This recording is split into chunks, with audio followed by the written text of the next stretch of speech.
All right, welcome, ladies and gentlemen, to the big show, Fall 23. Very good. Thank you so much for coming. And before we start, we want to give some thanks to everybody that makes this possible at the school. The front office, Leslie Gardner and Veronica Campos, our principal, Casey Chabola, and the wonderful teachers, Greg Holman, Stephanie Kirchhoff, and Dominique Folinara. So let's give them all a hand. Without them, we couldn't be doing this. So again, thank you for your support. I am Tom Jenkins. I am a co-head mentor, and this is Meredith Thomas. And we love that you're here. We're going to bring in some of your writer friends in just a second. Right now, I just want to introduce quickly about 8 actors that are just coming off a strike. This is their first job. So, the best actors in LA. Yeah! Okay, so what do you think? Do you want to get this show started? Oh, and Cousin Philip Banks, Family Tech, right here. You know him, you love him. He's going to do the audio visual. So we can send you a YouTube link once it's done. So we thank him for coming out to do this. And right now, what do you think? We bring in some writers. Yeah, we should bring in some writers. These guys were also on strike too. So these writers coming back, got their pencils out. Here we go. We're going to listen for your names. Let's have Emmett. Come on now. Woo-hoo! Let's have Ava. All right, where is Julian?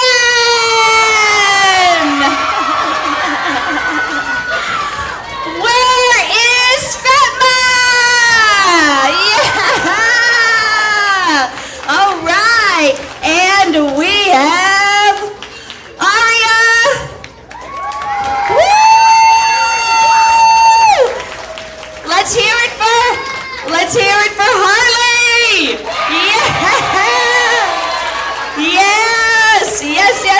Yes. Next, coming to the red carpet is Jamila. You know her, you love her, it's Molly.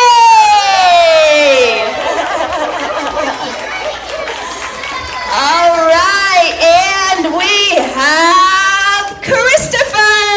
All right, sporting his newly mended arm. There's Christopher. And one of our favorites last, but certainly not least, here he comes, Kobe! Yeah!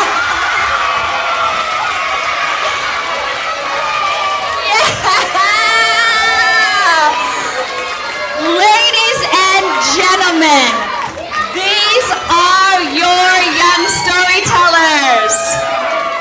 That's right. They have worked so hard over these last few weeks to tell their original stories. Are you ready to see them performed by this awesome group of actors? All right.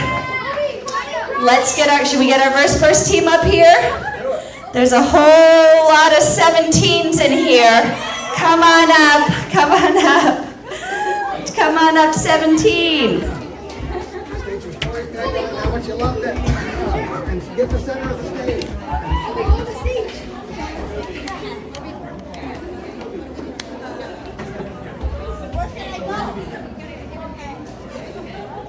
Hi, so we are Linda and Dorothy. We were the lovely mentors for the amazing Ava and Yvette. Thank you so much.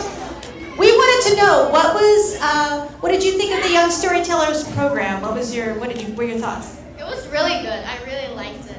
I liked it a lot. Awesome. What else we got? How did you come up with your story? We used our creativity, so. Using creativity. Very good. Using it during, yes?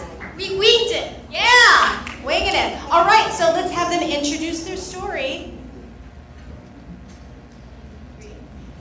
17.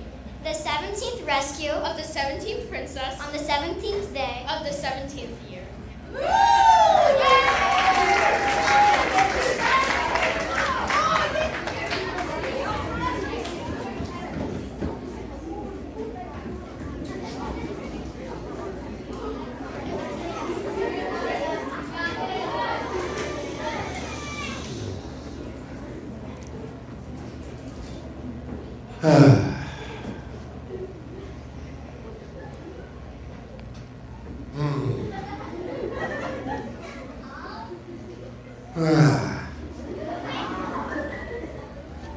Interior, Pete's house in the village. Narrator, boring, monotone, is standing to the side. On the opposite side of the stage is Pete the dog, 17, curious, with brown hair. He is asleep on his dog bed. Once upon a time,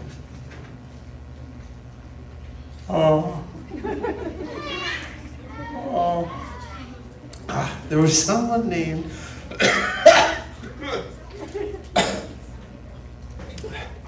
Pete. A new narrator enters and punishes the old narrator. Go! Pushes him away. What are you doing here? Let's start this from scratch, cause you're boring.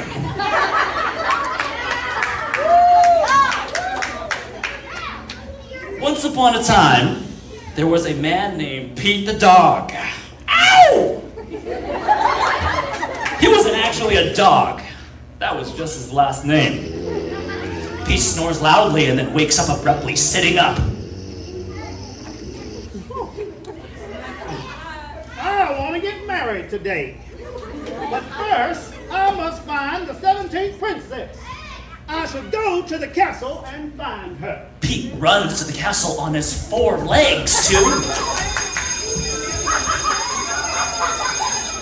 That was the bell for the exterior, the village castle. Pete arrives dramatically, stands on 2 feet, flings his hair out of his eyes, and says, I am here to...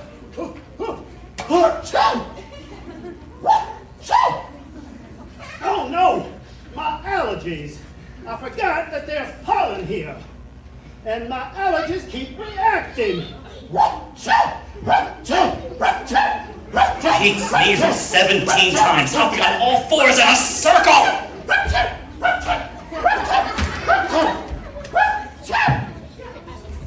I must run away to my house.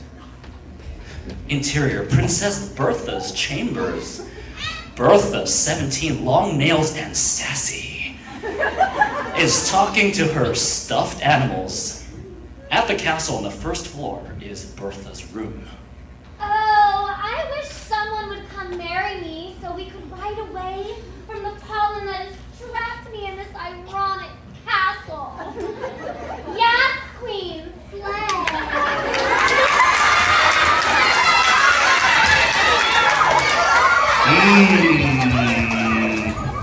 Well, exterior Pete's house. Pete runs up, winded from running. I need a shovel to dig under the pollen, and the only person who can afford a shovel is the witch. I'm gonna walk there, cause of my asthma. Pete starts trotting like a dog towards the witch's house in the swamp. Exterior witch's house at the swamp. Rapunzel, Rapunzel, let down your hair. The witch, old, doesn't like people, but likes Pete because he throws apples at her that are definitely not poisonous, just rotten enough for her potions, opens the door. We're not even in a tower. Sorry, just memories of childhood passing through my mind. All right, whatever. What do you want? I want a shovel for my true love. Bro. All right. Why, here's your shovel for your princess. Pete gets hit by the shovel. He stumbles, and the shovel falls to the ground. He starts to walk away from the witch's house. People these days, they are so disrespectful and rude. I can still hear you. Exterior village in front of the castle. Pete approaches the castle. He sees the sun setting. I better start digging before it gets dark. Pete begins to dig. He digs under the fence to the other side. He slicks back his hair. He addresses the audience. Do I have anything in my teeth? He magically pulls out a teddy bear from his mouth. How did my teddy bear appear in my teeth? I told you to stay in bed when I left. Pete marches to the door of the castle. He knocks on the door and says, Princess, open up the door. For a favor. the knight opens the door. Hey, you're not supposed to be here. If I let you in without my king's permission, he will fire me. With actual fire. The knight picks up Pete like a potato sack and takes him to the dungeon. Pete begins to yodel. Yodelay, yodelay, yodelay. Interior dungeon. The knight puts down Pete, locks him in the dungeon, and does the chicken dance. He then adjusts his jacket, smooths his hair, and says, No one saw that. the knight casually walks off stage with a pep in his step. I remember in our childhood, if we were ever lost, we would yodel. Yodelay, yodelay, yodelay, hee-hoo. Yodelay, yodelay, yodelay, hee-hoo. Interior Princess Bertha's chambers. Bertha is sitting all proper on her bed. She hears a yodel in the distance. She gasps. I heard the yodel! Let me run with my high heels and Gucci bag and also my $1,700 million nails I just got done.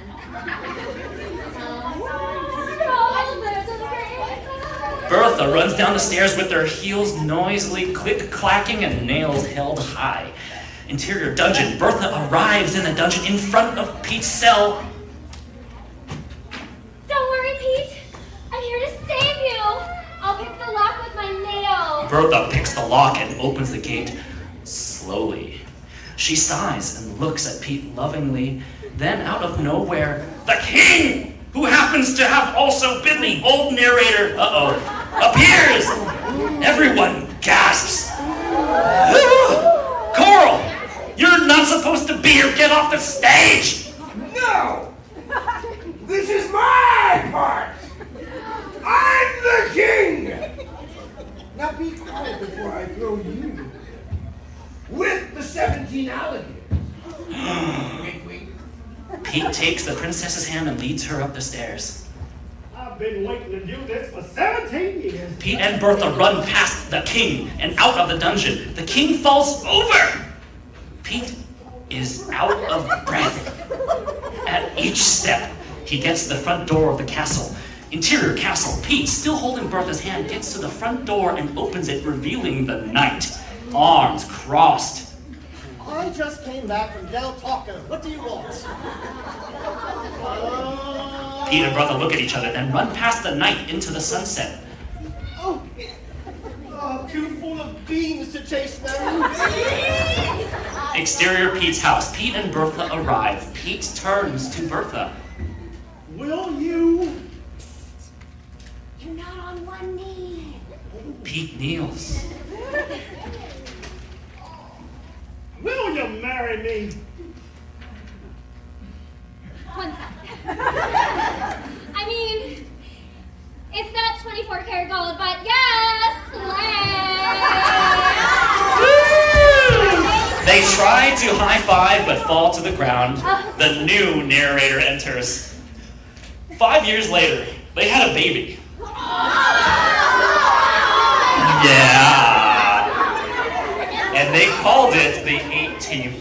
What a happy ending. The end. Boom.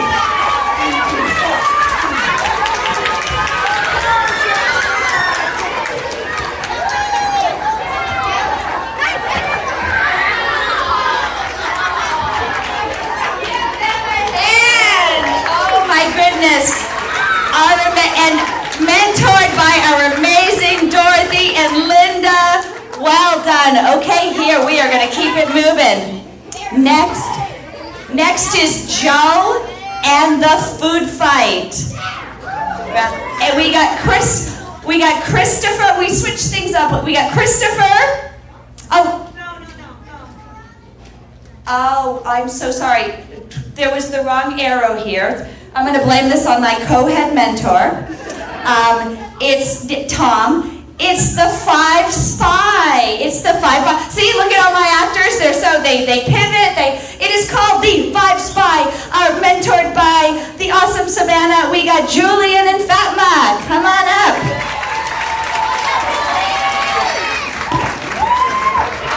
Hello, guys. As you heard, this is going to be the 5 Spy, written by Julian Gonzalez Martinez. and My name's Fatma. thank you.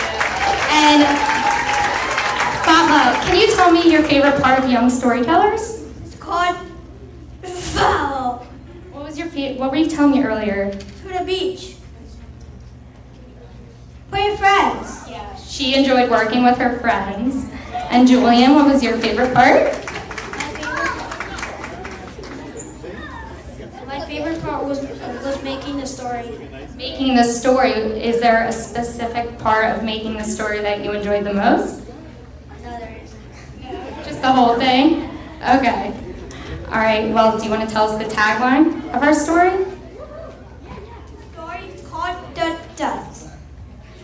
All right, our tagline is never back down, never give up.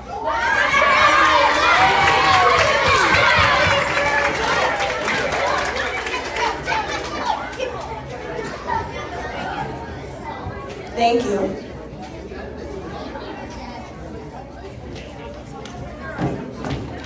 All right, everyone. Let's buckle in for the 5 Spy. We're interior Jack's house day. Jack and his dad Jeremy are building moon-bound shoes for his dad's secret mission as top-notch spy. Jack is 12 years old and loves science. He loves to work with his dad to build gadgets for his secret missions. His dad has blonde hair cut, short like spies do. These moonbound shoes look great. I know they're going to help you accomplish your secret mission. Thanks, Jack. I'll be on a long mission. But I can't wait to use these moon-bound shoes when I return. When will you be back? Within the next 2 days. Goodbye, buddy. They hug. Oh, they hug. Goodbye. Now, when Dad doesn't return within 2 days, Jack gets worried, but says to himself, He's just late. the screen goes black. Interior 10 years later, Jack's office day. Jack's looked like he's a businessman, but really, he's a spy. His spy watch starts glowing red. He talks to Dr. 5 through his spy watch. Dr. 5 is the chief spy. Your mission is to defeat the evil robotic scientist at the top of Mount Terror. You have 1 hour and 30 minutes to save Soda City. Jack gulps. Okay, I'll do it. I'm sending Henrik on the mission as well. Jack scoffs at the mention of Henrik. Dr. 5 hangs up. Jack looks at a picture of him and his dad as a kid. Never back down, never give up. Now we're interior Jack's house. A bit small but comforting. He walks into his closet, pulls a hanger, and it shoots him down an aisle to his lair. He has a lot of gadgets, but they're not fancy, including the moonbound shoes he made with his dad. I wish I was as rich as Henrik. Interior Henrik's house. His house is big with a lot of TVs, a private beach, and fancy gadgets in a glass box. A speaker, and the house talks. 1 hour to complete the mission. Exterior bottom of Mount Terror. It's a hot day. Jax arrives on his own invention, a bike scooter with other things attached. He sees Henrik already up the mountain with his jetpack and takes a deep breath. Then he notices the robotic dinosaur blocking the mountain and laughs nervously. Jack triggers a sign on his bike, a loud alarm that glows blue and black. Robotic dinosaur gets distracted and Jack gets by. Jack looks up the tall mountain. He freezes in fear with a shocked face. Then he takes out his grappling hook. Never back down, never give up. Exterior, middle of the mountain, a very brown, dry part of the mountain with no shade. Jack drinks water and sees Henrik is almost at the top. He takes a rest in defeat. Then his watch glows. I need to tell you something. This is the same villain your dad fought before he disappeared. What? The signal cuts out. Jack thinks about all the good times he had with his dad when he was young. An imaginary light bulb appears above Jack's head. I know. Exterior, top of the mountain, Henrik's jetpack is starting to fail due to the heat. He starts moving backwards. Meanwhile, Jack bounces by him in the moonbound shoes he made with his father. Jack comes face to face with Dr. Robo 2.0. He wears a white lab coat, red science goggles, and has very short, curly red hair. Hello, Jeremy, son. Why are you doing these mad things? Before your dad joined the spy team, everyone bullied me like I was nothing. I was so tired of it. I did my own inventions, but they were never as good as your dad's. So you made him disappear? It was an accident! Your dad was always there for me. On one mission, on this very mountain, he tried to help me with one of my gadgets. It was my button that teleports you to any dimension. But it bugged out, a portal opened, and he got sucked in. Jack thinks of his dad's kindness and looks at Henrik, who is struggling up the mountain. He uses his grappling hook to help him up. Thanks, I guess. Now, Jack and Henrik face Robot 2.0. Robot 2.0 shoots the laser from his palms. Henrik uses his broken jetpack to block him and Jack. Ouch! Jack and Henrik are on the ground. The laser went through the jetpack. Henrik stands up and Jack stays on the ground. Oh, that hurt. Henrik puts out his hand and helps Jack up. Robot 2.0 uses his tentacles to produce spider webs. Henrik and Jack quickly dodge them. Jack notices a pool of water behind them. He taps Henrik on the shoulder and points at the water. Look! Henrik nods. They join forces using the grappling hook to lasso Robot 2.0 out of the water. Robot 2.0 sparks in the water.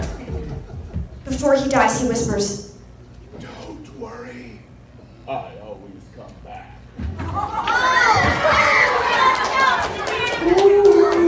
Exterior, bottom of Mount Terror. Henrik and Jack laugh at their crazy adventure.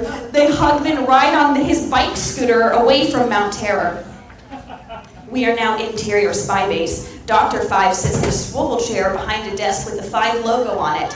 Across sits Jack and Henrik, who are tired and dirty. Good job. Soda City is now safe. Who did the work? We did it as a team. I would like Henrik to be my partner. Okay then. Powers are better when you work together. Dun dun dun, we are now interior secret office. Jack and Henrik work in their new office. It looks like a combination of both of their old offices, both fancy gadgets and old homemade gadgets. It's great having these fancy gadgets. Well, it was all your moonbound shoes that saved the day. Yeah, I know, but money can't solve everything. They work on a special car with airplane wings. Both of their watches glow red and they answer the call. There's a new villain in Soda City, and he's capturing all of the people. I need you two on it. Dr. Five hangs up. Jack and Henrik look at each other. This mission seems too hard. Remember, never back down, never give up! Fade out. Part 2 coming in 2066.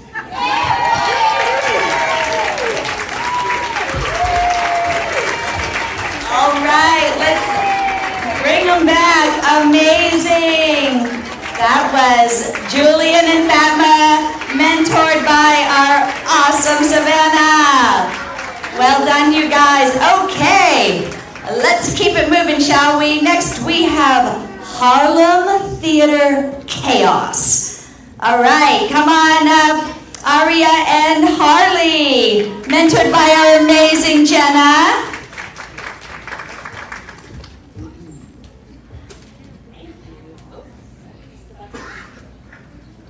Hello, everybody. This is Harley and Aria. I would like you guys to tell me what was your favorite part about writing your script. I like I got to eat lunch with some different people. Excellent. And how did you come up with the idea? We were just making things, and I thought of my brother. Drawing from your own family and friends, absolutely. Okay, so we're going to introduce, you guys can say this together, we're going to introduce Harlem Theater Chaos. Savvy teamwork makes the dream.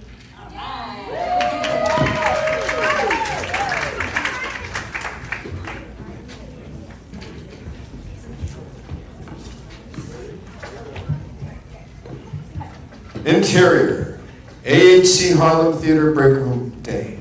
Charlie, Savvy, and Sadie sit in the break room. They are college students not motivated to work. Charlie, 21, a go-with-the-flow kind of guy. Savvy, 21, a cool leader. And Sadie, also 21, can be talkative but quiet most of the time. I know it's our last day, and we really don't want to be here, but we need to win the concession contest. Yeah, I got a big student loan payment due before school starts next week. I really need food in my mini fridge in my dorm. I get really hungry at night. My credit score is super low. I charge too much on my credit card because of physical therapy. Basketball is hard on the body, especially when I charge the leg. Jerry, the AHC Harlem manager, 52, 6'2", and pretty chill with a shaved head, walks in the break room. The concession sale contest ends tonight at 5:40. And you three are neck and neck with Jenny and Edith. What? It's cool. We just have to work together to make more sales. 3 hours to go. Interior, bathroom, movie theater, day. Jenny, 22, college senior, determined to win at any cost, and Eddie, 22, college senior, a plotter, quiet but sneaky. So, what's our plan to win this contest? Those three juniors are too close to winning. I got it. Let's make them think Jerry wants them to do all these extra things so they don't have time to sell. Yes, I love that. Interior, concession stand at theater, day. Everyone is together at the concession stand making popcorn, wiping counters, etc. Oh. Jerry said he really needs to see you three upstairs in the office. Really? Why? Because something about the popcorn and this contest. It sounded really important. Yeah. Charlie, Savvy, and Sadie exit, running upstairs to the office, off stage.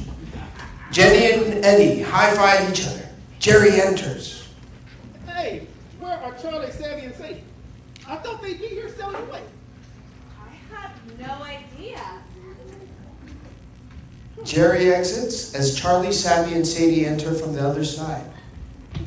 He wasn't upstairs. No, I said it was downstairs. He was in the storeroom. Yeah, he definitely said you need to help him bring up more supplies. I'm going to stay here. You two go and check it out. Charlie and Savvy exit. Jenny follows close behind. Interior, theater storeroom, downstairs, day. Charlie and Savvy enter room looking for Jerry. See that he isn't there, turn to leave, but Jenny slams the door and locks it from the outside. Let us out! Someone help us! Sorry! Jenny runs back upstairs. Interior, theater concession stand, day. Jerry enters. Hey, Jerry, are you asking for us to come help you with something in the storeroom? No. What was that? Sadie glares at Jenny and Eddie with side-eye. Sadie runs to rescue her friends. Interior, storeroom, day. Y'all, are you in there? Yes! Get us out of here! They totally cheated. Let's get up there. Win this contest! Interior concession stand at theater, day. Charlie, Savvy, and Sadie run to the concession stand to find Jerry talking to Eddie and Jenny. I guess you two win this year's contest. Stop! They cheated! No, we didn't. What are you talking about? We've been here selling the whole They time. locked Charlie and Savvy in the storeroom. Jenny? Jenny? What did you do? I have no idea what she's been up to. Excuse me, this whole thing was your idea. Oh, what whole thing? Okay, we really wanted to win this year's Silver for the seniors. This is our last year working here. We did not want those juniors to take our money. Exactly. I've made up my mind. Sammy, Sadie, and Charlie are the winners of this contest. And the bonus prize of $500. But that's not fair! We sold more! It is fair because You cheated. Edith and Jenny. You two were so close to their goal right up to the end. If you had just worked together instead of cheating, you might have actually won on your own. I hope you learned this lesson. Cheating is not the way to win. Congratulations to our winners. Jenny and Eddie walk away pouting. I'm like so glad this is not serious. They both start to exit. Jenny turns to our heroes. I'm sorry I locked you in the concession in the storeroom. Sorry. The end.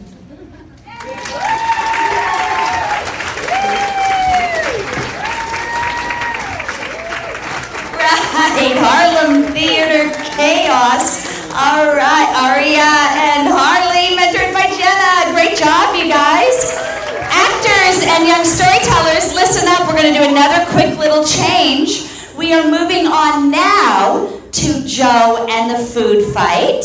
Joe and the food fight, come on up. Christopher and Kobe, mentored by Ben.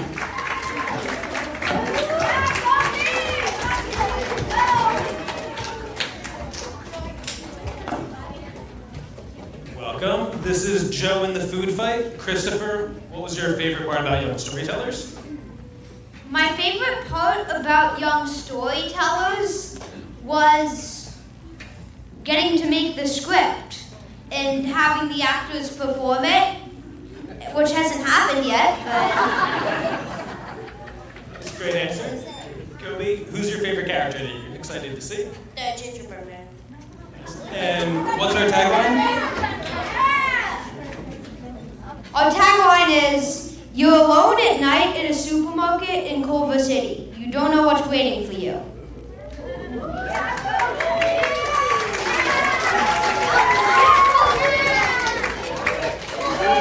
All right. Joe and the food fight. Interior house, Culver City evening, around 5:30. Joe is in his house making rice and bean burritos. We see a tortilla on a tray. Joe spoons beans onto the tortilla, but realizes he's out of rice. Oh no! I'm out of rice! Joe's wife, Mary, opens the window and climbs in through the window. Why did you lock the door? Sorry, I didn't realize I had your key, but I'm out of rice! I'm going to go shopping! Okay, but be quick about it. You need to be back by 9 o'clock. Oh, I got plenty of time. I'll go in an hour. Exterior street, 1 hour later. Joe is walking by the Bologna Festival, seeing the rides. Joe stops and says to himself, It would be nice to go to the Bologna Festival for a few minutes, right? Maybe just to ride one of the rides, maybe the Ferris wheel. It's only 6:45. I don't think I'll be late. Yeah? Joe rides the Ferris wheel, then heads to interior grocery store, Vaughn's. Joe walks in through a door and realizes he is the only person there, except for the person at the cash register, who is arranging money in the cash register. He looks up at Joe, but immediately back down. Hello. Hi. Why are there no other people? The checkout clerk does not respond. Joe walks off nervously to get the rice. He enters the Mexican aisle. Joe thinks he sees a can of corn move. Ow! Did that can of corn just move? The loudspeaker in the grocery store starts glitching. Joe can just make out the words. You'll never get the rice. Joe is really scared. He runs to get the rice as soon as he can. Joe sees a can of rice, reaches out to grab it, but out of nowhere, a kernel of corn hits the can, sending it tumbling into a different aisle. Where did that come from?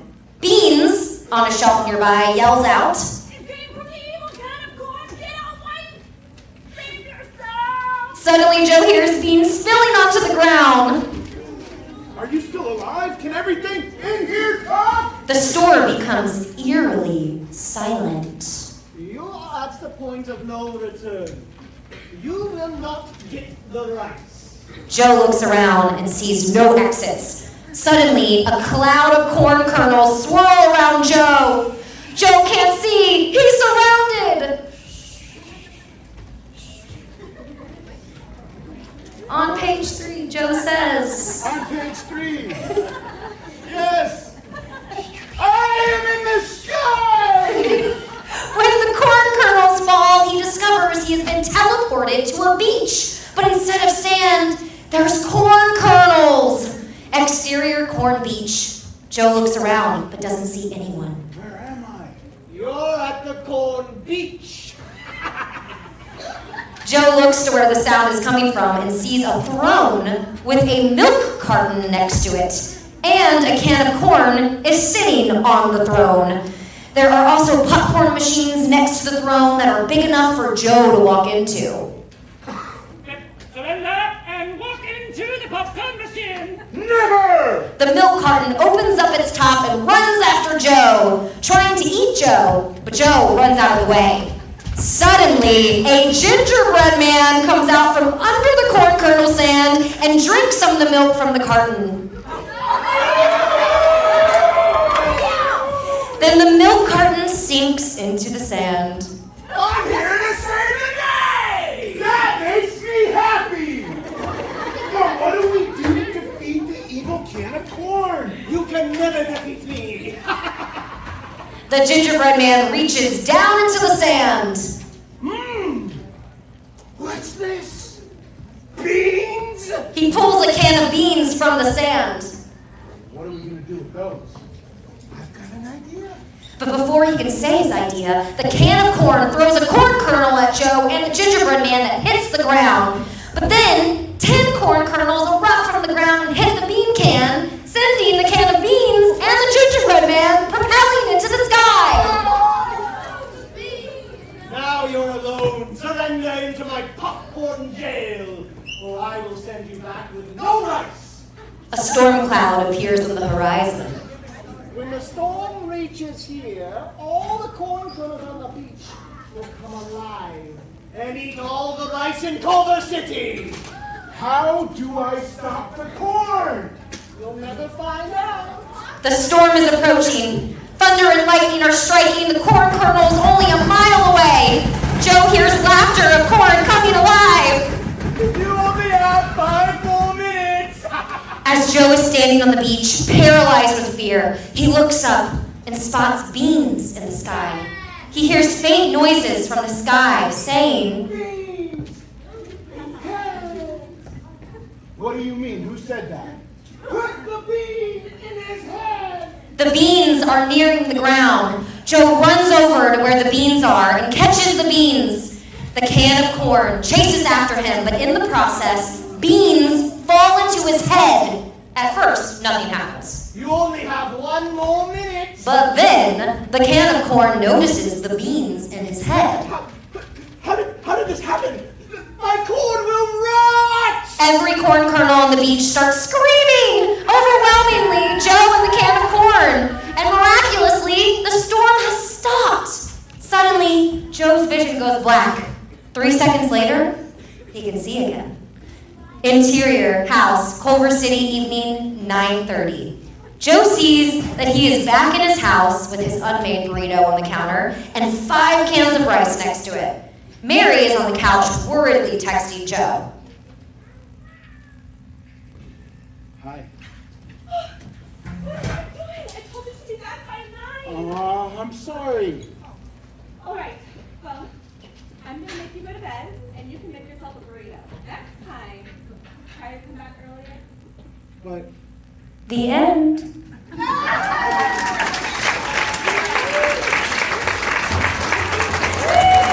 Right.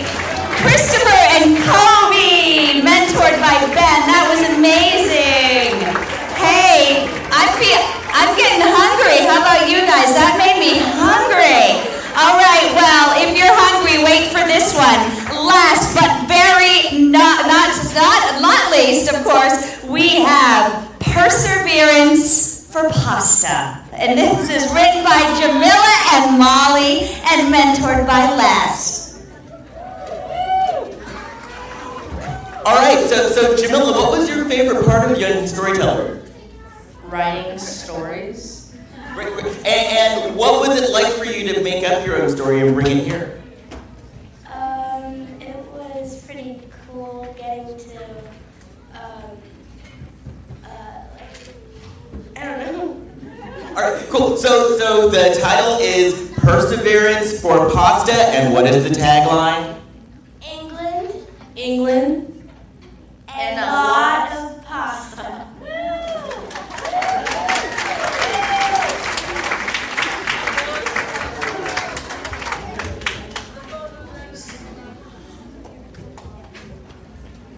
All right. We are inside Jamila and Molly's restaurant. Chef Potato Guy is closing up the restaurant. He looks like Mr. Potato Head. He's wearing a chef's hat, a chef's coat, Crocs, and has a big twirly mustache. See you tomorrow. Chef Potato Guy hears a twig break. What was that? He hears someone outside. He watches as a person wearing all black jumps into the window.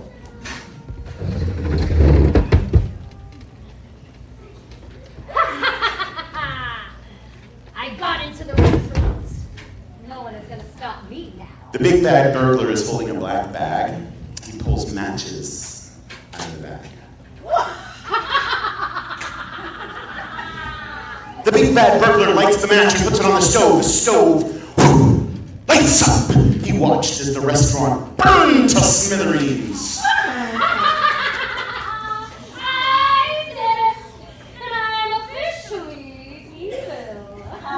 He quickly slides through the back door and runs into the night. Chef Potato Guy starts to cry. All my hard work is gone. He continues to sob. Chef Potato Guy goes home and he goes to sleep. Chef Potato Guy's house. It's the next morning. Mr. Potato Guy is having pasta for breakfast. His dog, Ringo, is in the kitchen with him. Ringo is an Australian Shepherd. Oh, all right. There's a change I don't have. He's a Labradoodle! I want to go somewhere different. What if I go to England and make pasta? Good idea, mate. Chef Potato Guy and Ringo drive to the airport. As they board their flight, they see the big bad burglar getting on the same plane. What should I do? Do I want to get help, or do I want to hear his evil plan? I burned down a big building last night. Is that enough to join your club? No, you have to do something way eviler. Okay, I have a plan. I'll call you back. A flight attendant walks up to Mr. Potato Guy. Hi, my name is Terry from Live Airlines. Would you like some peanuts? Actually, the man in front of him burned my restaurant down. Can you capture him? No, I can't do that, but would you like some coffee? Okay, I will take some coffee and some peanuts. Big bad burglar gets back on the plane. I just thought of my evil plan. I'm going to rob a shop, and I'm going to steal the dog who is sitting right behind me. Ringo moves closer to Chef Potato Guy. I know the big bad burglar say he's gonna steal me. I'm scared. Don't worry, I'll protect you. A flight attendant approaches Chef Potato Guy. Hello, sir. Here are your peanuts and coffee. Enjoy the rest of your flight. Thank you. These are really good peanuts. This is really good coffee, too. I should rate this airline 5 stars. Should I have a peanut? Oh, and your Diet Coke, sir. Oh, thanks. I'm gonna make a call. Hello, King Chucky? Hey, Chucky here. Is this big bad burglar? Yes, it's me. I need you to help me with a plan. Get your friend, Blue Banana Man. Okay, I'll hold him right now. Be right back. I'll use the palace red phone. Great. Get back to me when you're done. Hangs up, runs out. Inside the plane 5 minutes later, King Chucky leaves a voicemail. Hello, this is King Chucky, fulfilling your request. Blue Banana Man is en route to England. He will contact you when he arrives. Cheerio! Okay. Outside England a few hours later, Heathrow Airport. Everyone arrives in London as Chef Potato Guy and Ringo exit the plane, and the big bad burglar runs up, grabs Ringo. The big burglar runs away with Ringo. They get into the car and drive into the city of London. Chef Potato Guy is chasing him in another car. They drive to Big Ben. Chef Potato Guy sees Blue Banana Man and the King Chucky Big Bad Burglar. Blue Banana Man and King Chucky grab Ringo and run to their bunker inside of Big Ben. The room is filled with TNT. There is a timer that they are going to use to blow up Big Ben. They start connecting the wires to the TNT. Give me my dog back! If you give me your pasta recipe, I will do it! Okay, here's the recipe. Write it down. 3 cans of worms, 5 eyeballs, random green olives, possibly poisonous mushrooms, and blood red pasta sauce. Any questions? Yuck! That sounds disgusting! Just take the dog. We can't make any money with that disgusting recipe. Now we need to get rid of this TNT. Watch me do backflips to make these bombs. Chef Potato does 2 backflips and kicks the TNT out of the window. We hear sirens coming. The police show up. They put the bad guys in handcuffs and take them away. I can't believe they fell for the wrong recipe. We don't have a restaurant anymore. Let's use this place. People will love it. The end.